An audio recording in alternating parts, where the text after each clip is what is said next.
అస్సలాముఅలైకుం, నమస్తే. అందరు బాగుండాలని కోరుకుంటున్నాను.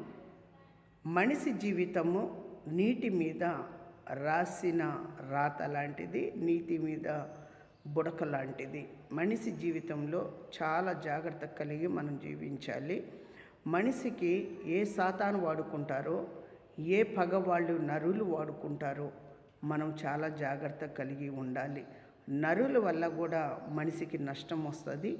మనిషికి మరి సాతాను వల్ల కూడా నష్టం వస్తుంది. జాగ్రత్త కలిగి జీవించండి.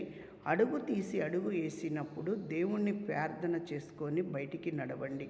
ఎందుకంటే ఈ నరుల వల్ల కూడా మనకు హాని జరిగేది ఉంటుంది, మరి సాతాను వల్ల కూడా హాని జరిగేది ఉంటుంది. దేవుణ్ణి ప్రార్థన మీరు చేసుకుంటే దేవుడు మీకు మేలు చేస్తూ ఉంటాడు, దేవుడు ఆశీర్వదిస్తూ ఉంటాడు, దేవుడు ఘనపరుస్తూ ఉంటాడు. దేవుడు ఎల్లా కాలము మీకు తోడు నీడగా ఉంటాడు. తల్లిదండ్రి ఆయనే, తోడబుట్టినవాడు ఆయనే, బంధువు ఆయనే, స్నేహితుడు ఆయనే. దేవుడితోనే మీరు సవాసం చేయండి, దేవుడు మీకు మేలు చేస్తూ ఉంటాడు. దేవుడికి మీ కష్టాలు చెప్పండి, నరులకు చెప్పకండి.